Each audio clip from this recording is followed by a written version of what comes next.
Sarah Johnson's day started like any other Tuesday morning. The autumn sun had barely risen when her alarm buzzed at 5:30 a.m., and she dragged herself out of her worn but comfortable bed. Her small two-bedroom apartment was quiet, with her two children, Marcus and Lily, still sound asleep. As she went through her morning routine, Sarah's stomach made a strange gurgling noise. She had recently started a new diet to save money, mainly eating cheap instant noodles and whatever was on sale at the discount grocery store. The change in her eating habits was beginning to affect her digestion, but she tried to ignore it. Being a single mother meant making sacrifices, and healthy food had become a luxury she couldn't afford. The mirror reflected a tired but beautiful black woman in her early 30s, with kind eyes and hair neatly pulled back into a practical bun. She put on her black uniform, making sure the white apron was spotless. The Golden Plate restaurant, where she had worked for the past 5 years, had strict standards about employee appearance. "Mama, where's my blue shirt?" Marcus, her 12-year-old, called from his room. Sarah smiled, knowing her son was already thinking about school. "Check the second drawer, baby." "I folded it yesterday," she called back, quickly applying a light touch of makeup. The morning routine was a well-practiced dance between getting herself ready for work and making sure her kids were prepared for school. By 6:15 a.m., Sarah had packed lunches for both children, helped Lily with her hair, and made sure Marcus had his math homework. Their elderly neighbor, Mrs. Rodriguez, would come by at 7 a.m. to walk them to school, just as she had done for the past 3 years. "Love you both. Be good for Mrs. Rodriguez," Sarah said, hugging her children goodbye. The worry in her stomach grew stronger, but she pushed it aside. She couldn't afford to miss work today, not with rent due next week. The bus ride to the Golden Plate was crowded as usual. Sarah squeezed into a seat, feeling her stomach protest again. The woman next to her was eating a breakfast sandwich, and the smell made Sarah's stomach churn uncomfortably. She hadn't eaten anything that morning, trying to stretch her groceries until payday. The restaurant was already buzzing with activity when she arrived at 6:45 a.m. The morning prep team was setting up tables, and the kitchen staff was preparing for the breakfast rush. The smell of bacon and coffee filled the air. "Morning, Sarah," called Tom, the cook who had been there even longer than she had. "Ready for another exciting day in paradise?" Sarah managed to smile, even as her stomach made another worrying sound. "Always ready, Tom. Any special items on the menu today?" "Chef's trying out a new Eggs Benedict with Sriracha Hollandaise. Fancy stuff for our fancy folks," Tom replied with a wink. As Sarah tied her apron and checked her order pad, her manager, Mr. Peterson, approached with his usual clipboard. "Sarah, we got the Maxwell Group coming in for lunch today. Big corporate meeting. They're one of our most important clients. I'm putting you on their table." "No problem, Mr. Peterson. I'll take good care of them," Sarah assured him, though her stomach chose that moment to make another uncomfortable noise. She pressed a hand against her abdomen, trying to will away the discomfort. The breakfast shift started, and Sarah moved efficiently between tables, taking orders, delivering plates, and keeping coffee cups filled. Her regular customers greeted her warmly.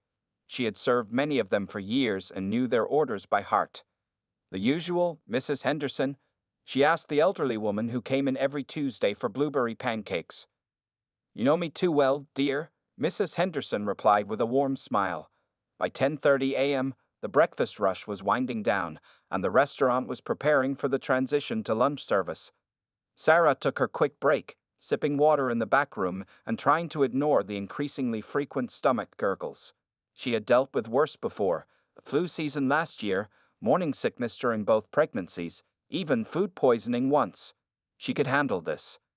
Little did Sarah know that in just a few hours, her life would change dramatically. As she stood in the break room, reviewing the lunch specials and mentally preparing for the Maxwell Group, she had no idea that this ordinary Tuesday would become the most memorable and mortifying day of her career at the Golden Plate restaurant. The lunch rush at the Golden Plate restaurant was in full swing. Sarah moved between tables with practiced ease, though her stomach continued to protest with increasing frequency. The rich aromas from the kitchen, usually so appealing, made her feel queasy. "Table 7 needs more napkins," called Jenny, another waitress who had noticed Sarah looking a bit pale. "Are you feeling okay? You don't look so good." "I'm fine," Sarah replied, forcing a smile. Just trying this new budget diet. My body's not too happy about it. She grabbed extra napkins and continued with her duties, knowing she couldn't show any weakness. Single mothers couldn't afford sick days. At 12:30 p.m., the Maxwell Group arrived. 8 men and women in expensive business suits filed into the restaurant, led by Mr. Peterson himself. Sarah watched as they were seated at the restaurant's best table, right in the center of the main dining room. "Remember, Sarah," Mr. Peterson whispered as he passed by, "these people spend thousands here every month. Make sure everything is perfect." Sarah nodded, taking a deep breath to steady herself. Her stomach made another threatening gurgle, louder this time. A few nearby customers glanced her way, but she pretended not to notice. "Good afternoon," she greeted the Maxwell Group with her warmest smile. "Welcome to the Golden Plate. Can I start you off with some drinks?" The orders came rapid fire. 3 martinis, 2 glasses of expensive wine, mineral water with lime, and 2 craft beers. Sarah wrote everything down carefully, her hand slightly trembling as another wave of discomfort hit her. In the kitchen, Tom noticed her discomfort. "Sarah, honey, maybe you should take a break. I can have Jenny cover for you." "I can't," Sarah replied, pressing her hand against her stomach. "Mr. Peterson specifically assigned me to the Maxwell Group.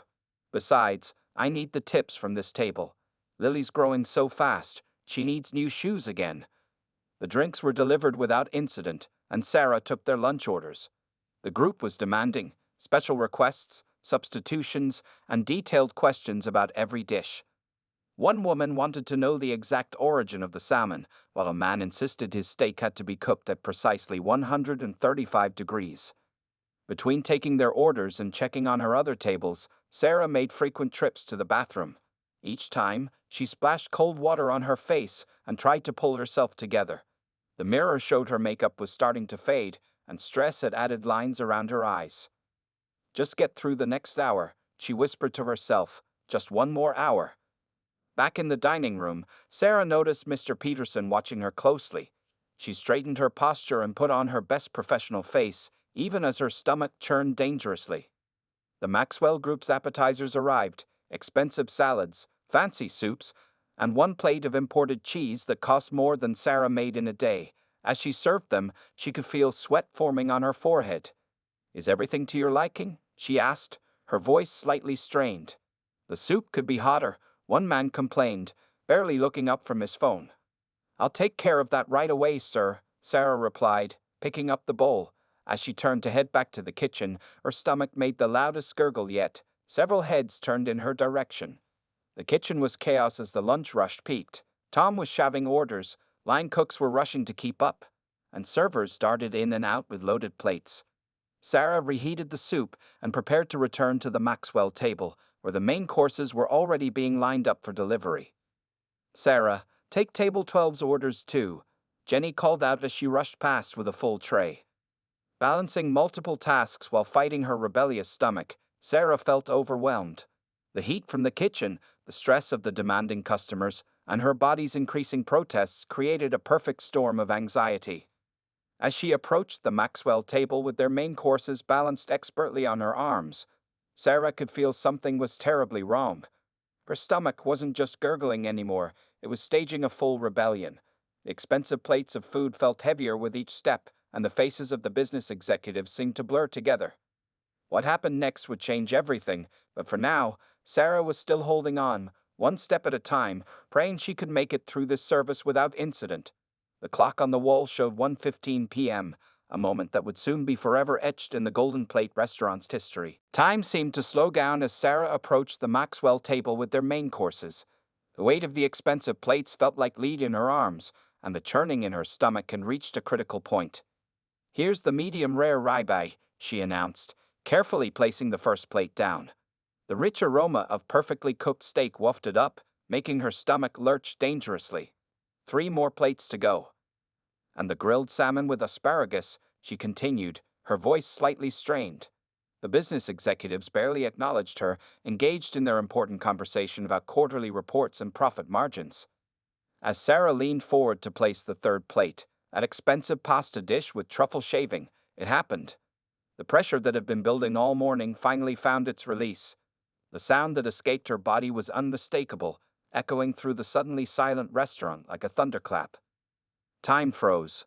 Forks stopped midway to mouths. Conversations died mid-sentence. Every head in the dining room turned toward the source of the sound. Sarah stood there, still holding the final plate, her face transitioning from its natural brown tone to a deep flush of embarrassment. The first snicker came from a young man at a nearby table, then another. Soon, scattered laughter rippled through the restaurant. One of the Maxwell Group executives, a woman in an expensive blue suit, made a show of covering her nose with a napkin. "Oh my God," the woman said loudly, her voice dripping with disgust. "This is completely unprofessional." Sarah's hands began to shake. The final plate she was holding trembled dangerously, the sauce threatening to spill over the edge.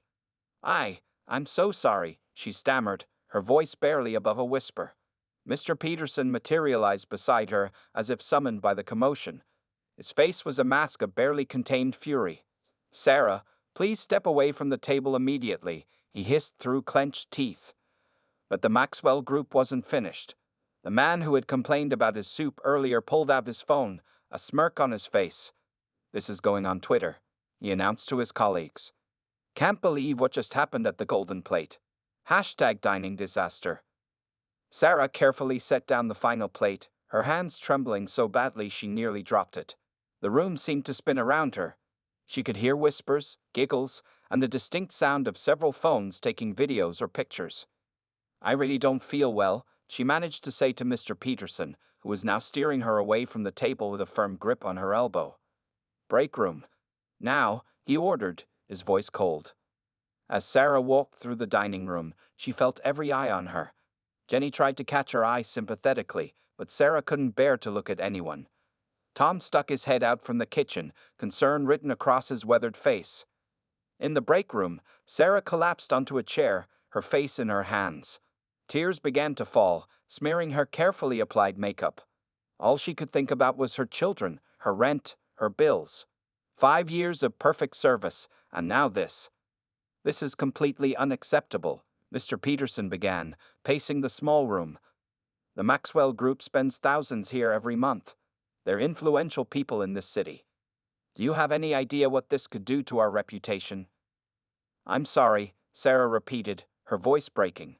"I haven't been feeling well. My diet." "I don't want to hear excuses," Mr. Peterson cut her off. "This isn't just about today. This video is already online. People are sharing it. The restaurant is being tagged." Through the break room door, they could still hear the commotion in the dining room. The Maxwell Group was now loudly demanding to speak to the owner. Other customers were either laughing or complaining about their ruined lunch experience. "I need your apron and name tag," Mr. Peterson said finally, his tone leaving no room for argument. Sarah looked up, tears streaming down her face. "Please, Mr. Peterson, I have 2 kids. I need this job. It won't happen again." But Mr. Peterson had already turned away, his decision made. "We'll mail your final check. Please leave through the back door." As Sarah untied her apron with trembling fingers, she could hear new customers being seated in the dining room, life going on as if her world hadn't just fallen apart. Through the kitchen window, she caught a glimpse of Jenny taking over her tables, including the Maxwell Group, who were now getting complimentary desserts as an apology. The back door closed behind her with a final, heavy thud, leaving Sarah alone in the alley behind the restaurant, clutching her apron and wondering how she would tell her children that Mommy had lost her job. The walk home from the Golden Plate restaurant felt longer than ever before. Sarah couldn't bring herself to take the bus. The thought of being in an enclosed space with other people made her stomach clench all over again. The afternoon sun beat down on her shoulders as she trudged along the sidewalk, still wearing her black work pants and white button-up shirt, her apron clutched in her trembling hands. Her phone buzzed continuously in her pocket. News traveled fast in the restaurant industry, and already her coworkers were sending messages. Jenny had texted, "That wasn't fair. We're all behind you."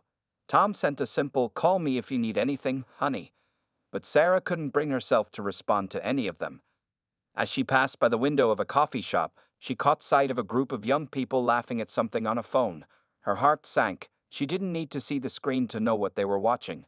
The man from the Maxwell Group had made good on his promise to post the video. When Sarah finally reached her apartment building, Mrs. Rodriguez was waiting outside, concern etched on her kind face. "Sarah, the school called. Marcus got into a fight during lunch break." "What?" Sarah's day, impossibly, got even worse. "Is he okay?" "Some boys were showing him a video on their phones," Mrs. Rodriguez explained gently. "They were making fun of. Well, you know, he defended you. I picked both kids up early. They're upstairs." Sarah's legs felt weak as she climbed the stairs to her apartment. Inside, she found Marcus sitting on the couch, sporting a black eye and a split lip. Lily, her 9-year-old, was curled up next to him, looking scared and confused. "Baby, what happened?" Sarah rushed to examine Marcus's face, momentarily forgetting her own troubles. "They were laughing at you, Marcus said, his voice thick with emotion. "Jimmy Walsh showed everyone the video. They were calling you names. I couldn't let them talk about you like that." Fresh tears spilled down Sarah's cheeks as she pulled both her children into a tight hug. "I'm so sorry," she whispered. "I'm so sorry." Her phone buzzed again. This time it was her sister, Angela. "Girl, are you okay? That video is everywhere. I'm coming over right now." Sarah looked around her small apartment, the stack of unpaid bills on the kitchen counter, the empty fridge except for the cheap noodles, the worn furniture. 5 years of tips and hard work, gone in a single moment. Her mind raced with calculations. Rent was due in 2 weeks, Marcus needed new school supplies, and Lily had a dentist appointment coming up. "Mom?" Lily's small voice broke through her thoughts. "Are you sick? Is that why you came home early?" "No, baby. Mommy just had a bad day at work." Sarah tried to smile, but it felt more like a grimace. "Why don't you go do your homework while I talk to your brother?" As Lily disappeared into the bedroom she shared with Marcus, Sarah sat down heavily next to her son. "Fighting isn't the answer, Marcus, no matter what anyone says." But they were being mean. Marcus protested, wincing as he touched his swollen lip. "And Jimmy said his parents would never eat at that nasty restaurant again because of you." Sarah's heart broke a little more. The golden plate had been more than just a job. It had been her stability, her way of providing for her children. Now, thanks to a viral video and an unforgiving manager, she was unemployed and becoming a local laughingstock. A knock at the door announced Angela's arrival. She burst in without waiting for an answer, carrying grocery bags and wearing a determined expression. "First things first," she announced, heading straight to the kitchen. "You need to eat something real. Those crazy noodles you've been living on probably caused this whole mess." As Angela unpacked fresh vegetables and proper food, Sarah's phone continued to buzz. Social media notifications, messages from unknown numbers, even a local news reporter asking for comment. The incident was taking on a life of its own. "What am I going to do?" Sarah whispered, more to herself than anyone else. Angela paused in her unpacking. "You're going to hold your head high. We'll figure this out together. But right now, you need to eat something, help Marcus with his eye, and remember that this too shall pass." But as the afternoon sun began to set, casting long shadows through the apartment windows, Sarah couldn't shake the feeling that this was only the beginning of her troubles. The internet never forgets, and somewhere in the city, that video was continuing to spread, taking her dignity and reputation with it. By evening, Sarah's unfortunate incident had taken on a life of its own online. The video, first posted by the Maxwell Group executive, had been shared thousands of times. Local Facebook groups, Twitter feeds, and TikTok accounts were all buzzing with different versions of the story. "Can't believe they fired her over this," read one popular comment. "The golden plate showing their true colors," said another. Sarah sat on her couch, scrolling through her phone with growing horror. Someone had even created a meme, using a still from the video with an unflattering caption. Her sister Angela had taken the kids to her house for dinner, trying to shield them from the growing online storm. "Sarah Johnson?" A message popped up from an unfamiliar number. "This is David Chen from Channel 7 News. We'd like to get your side of the story." More messages followed. Local news stations, online bloggers, and even a popular morning radio show wanted interviews. Sarah turned off her phone, feeling overwhelmed. The sound of a notification on her laptop made her jump. It was an email from her son's school principal. "Due to the current situation and today's incident, We should discuss Marcus's temporary suspension and the ongoing social media concerns affecting our school environment. Tears welled up in Sarah's eyes again. Her embarrassing moment wasn't just affecting her anymore, it was impacting her children's lives too. A knock at the door startled her. It was Mrs. Rodriguez, holding a casserole and wearing a concerned expression. "I brought dinner," she said softly. "And you should know, there are reporters downstairs. They're asking questions about you." Sarah peeked through her window blinds. Sure enough, 2 news vans were parked outside her apartment building. A reporter was interviewing someone. Was that Jimmy Walsh's mother? The woman was gesturing animatedly, probably sharing her opinions about the incident and Sarah's character. Her phone rang again. This time it was Tom from the restaurant. Against her better judgment, she answered. "Sarah, honey, you need to know what's happening." Tom's familiar voice was filled with concern. "The video's gone viral. The restaurant's getting flooded with negative reviews. People are calling Mr. Peterson all sorts of names for firing you." "What?" Sarah sat down heavily. "Check Yelp," Tom suggested. "The Golden Plate's rating has dropped to 2 stars. People are leaving comments about workers' rights and dignity in the workplace. Some are calling for a boycott." Sarah opened her laptop and checked the Golden Plate's social media pages. The comments were overwhelming. "Shame on you for firing a single mother over a natural bodily function. We'll never eat here again. Treatment of workers is disgusting. Hashtag Justice for Sarah." Even some of the regular customers she had served for years were joining in, sharing stories about her kindness and professional service. Mrs. Henderson, the Tuesday morning pancake lady, had written a lengthy post defending Sarah and criticizing the restaurant's management. The Maxwell Group executive who posted the original video had made his account private after receiving hundreds of angry comments. Some people had even identified his company and were calling for his firing too.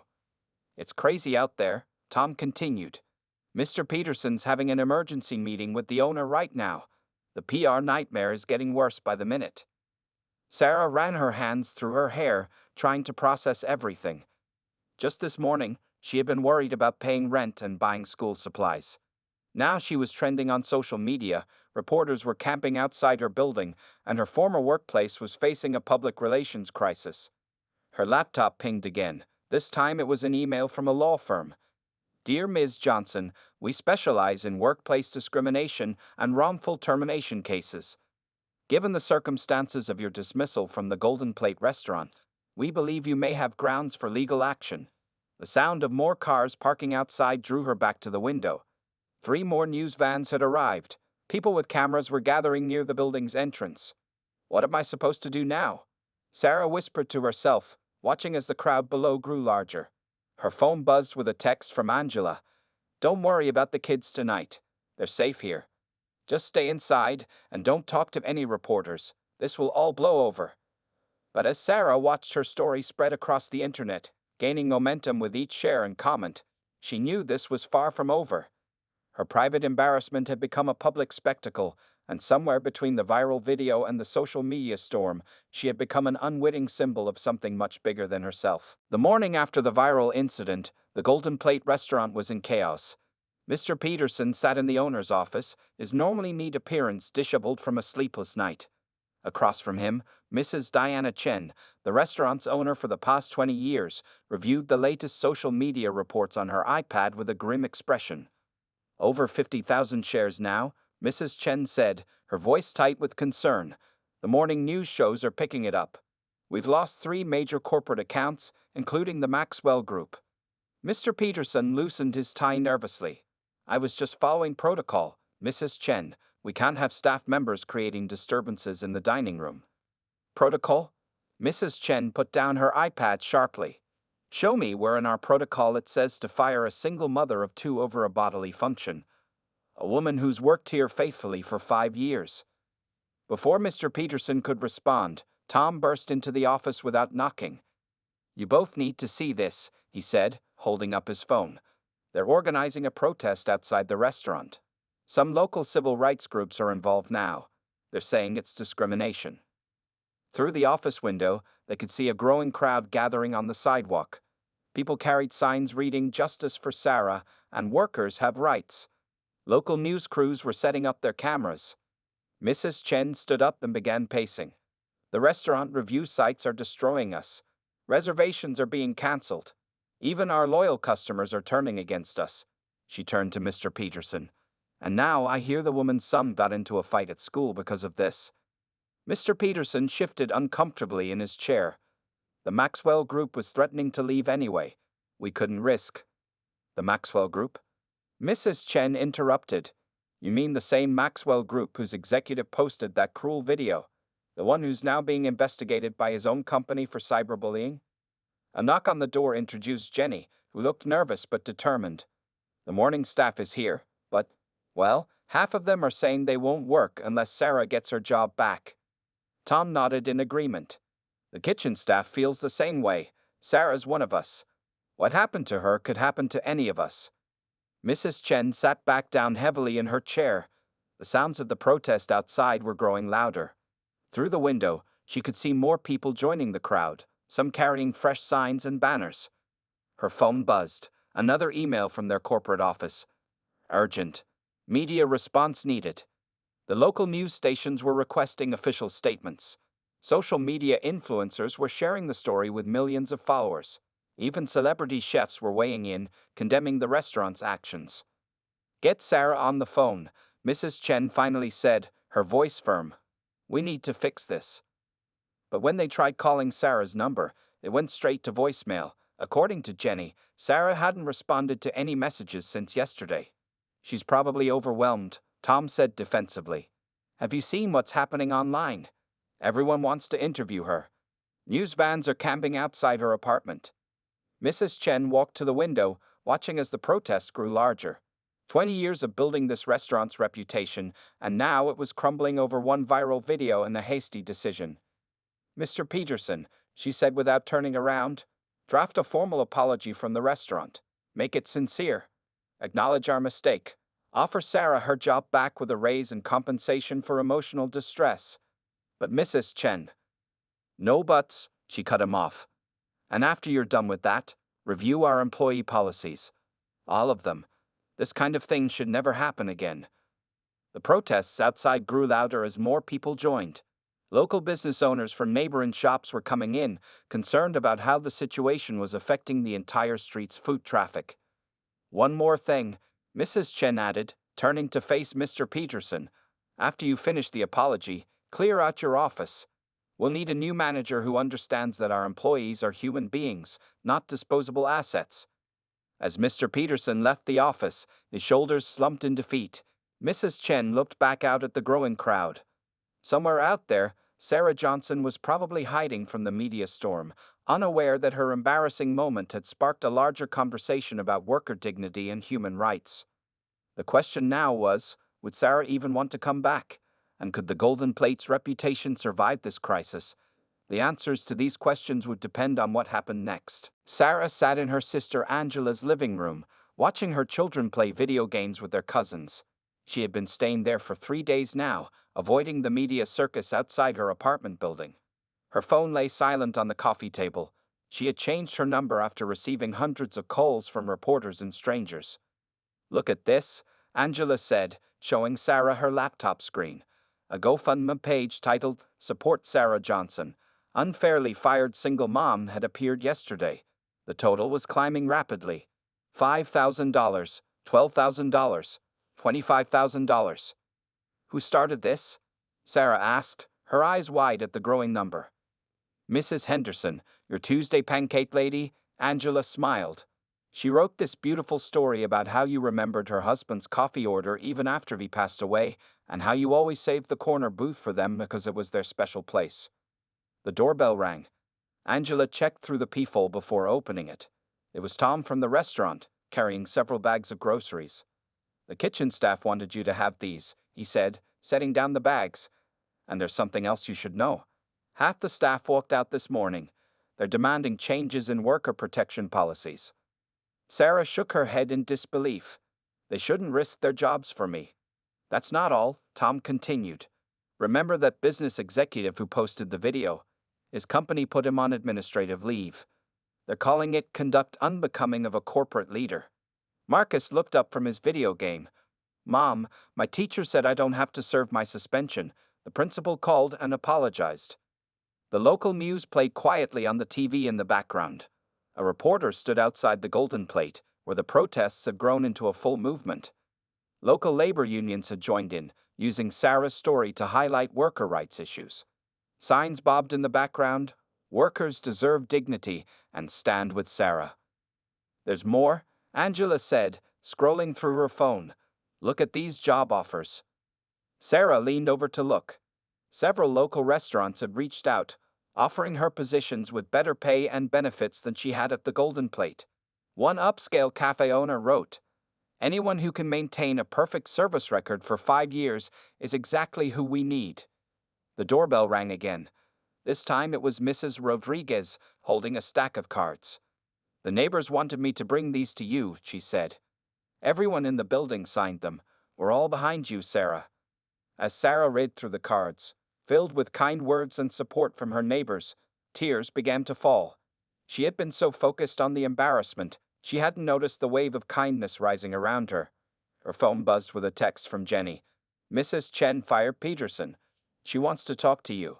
The restaurant is offering your job back, with a raise and benefits. But honestly, you could do better now." The GoFundMe total had reached $50,000. Comments poured in from around the country. "Stay strong, Sarah. You're speaking for all of us. My mom was a waitress for 30 years. This could have been her. Teaching my kids about workers' rights using your story."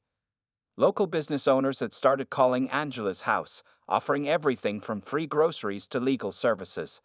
A nearby dental office offered to take care of Lily's upcoming appointment free of charge. A school supplies store wanted to provide Marcus with everything he needed for the year. "Mom?" Lily came over and hugged her mother. "Are you still sad about what happened?" Sarah hugged her daughter back, looking around at the cards, the groceries, the messages of support. "No, baby, I'm just surprised. I never knew so many people could be so kind." Tom, who had stayed to help unpack the groceries, spoke up. "People recognize injustice when they see it. You're not just Sarah Johnson anymore. You're everyone who's ever been treated unfairly at work." A small smile formed on Sarah's face for the first time in days. The viral video that she thought would ruin her life had instead revealed something beautiful: a community's capacity for kindness, strangers' willingness to help, and the power of people standing together against unfairness. "So," Angela said, closing her laptop, "what do you want to do now? The Golden Plate wants you back. Other restaurants want to hire you, and you got enough money from the GoFundMe to take some time off if you need it." Sarah looked at her children, her sister, and the pile of supportive messages surrounding her. For the first time since the incident, she felt something new, not embarrassment or fear, but hope. 3 months after the infamous incident at the Golden Plate restaurant, Sarah stood in front of a small storefront, holding a set of keys in her trembling hands. The sign above reads "Sarah's Sweet and Savory Cafe" in warm, welcoming letters. "Are you ready, Mom?" Marcus asked, standing beside her. His black eye had long since healed, and he wore a proud smile as he looked up at the sign. The GoFundMe campaign had eventually raised over $125,000, and with help from a local business advisor, Sarah had made a decision that surprised everyone, including herself. Instead of returning to the Golden Plate or accepting offers from other restaurants, she decided to open her own cafe. "Look who's here," Lily called out, pointing down the street. A group of familiar faces approached: Tom, Jenny, and several other former coworkers from the Golden Plate. They had all found new jobs at different restaurants, but they had stayed in touch, supporting Sarah throughout her journey. "We wouldn't miss this for the world," Tom said, hugging Sarah. "Though I still can't believe you turned down Mrs. Chen's offer." Sarah smiled, remembering the meeting with her former employer. Mrs. Chen had offered her old job back with double the salary and benefits, but by then, Sarah had already started planning her cafe. Sometimes she realized, what seems like an ending is really a beginning in disguise. Mrs. Henderson, the Tuesday pancake lady, arrived with a large flower arrangement. "These are for your counter, dear," she said. "And I expect my usual corner booth when you open tomorrow." Sarah had designed her cafe with all the lessons she'd learned from her years of serving others. The kitchen was spacious and well ventilated, with good working conditions for her staff. The dining room was cozy but not crowded, with comfortable booths and warm lighting. Most importantly, she had written a clear employee policy that emphasized dignity and fair treatment for all workers. "Mom, the delivery truck is here with the last of the supplies," Marcus called out. He and Laylee had been helping every step of the way, proud to be part of their mother's new venture. As Sarah unlocked the door to do one final check before tomorrow's grand opening, she remembered how different things had been just 3 months ago. The viral video that had seemed like the end of her world had actually opened a door she never knew existed. Mrs. Rodriguez appeared with a group of neighbors, all carrying dishes for the pre-opening party they had planned. "The whole building is coming to support you tomorrow," she announced. "We've all been bragging about knowing the owner of the new cafe." Inside, Sarah walked through her cafe, touching each table, straightening each chair. The walls were decorated with local artwork, and a community bulletin board hung near the entrance, her way of giving back to the neighborhood that had supported her. Angela arrived with a special gift, a framed news article about Sarah's story, titled "From Viral Shame to Local Fame: How One Woman Turned Embarrassment into Empowerment." The article would hang in her office, reminding her that every challenge carries the seed of an opportunity. The health inspector's final approval came through, Angela announced, waving the official papers. "You're all set for tomorrow." As evening approached, Sarah's family, friends, and supporters gathered in the cafe for a small celebration. Tom had cooked a special meal in the new kitchen, testing out all the equipment. The children ran around, excited about their roles as junior staff for the opening day. Looking around at all the smiling faces, Sarah felt tears in her eyes. Happy tears this time. Her phone buzzed with a message from her business advisor. The local paper wanted to do a feature story on successful small business owners in the community. "Speech," someone called out, and soon everyone was clapping. Sarah stood up, looking at the gathering of people who had turned her lowest moment into her greatest triumph. 3 months ago, I thought my life was over because of an embarrassing moment," she began. "But you all showed me that sometimes our worst moments can lead us to our best opportunities. This cafe isn't just mine. It belongs to all of you who believed in me when I couldn't believe in myself." As the sun set outside the cafe's large windows, casting a warm glow over the gathering, Sarah knew she had found her true calling.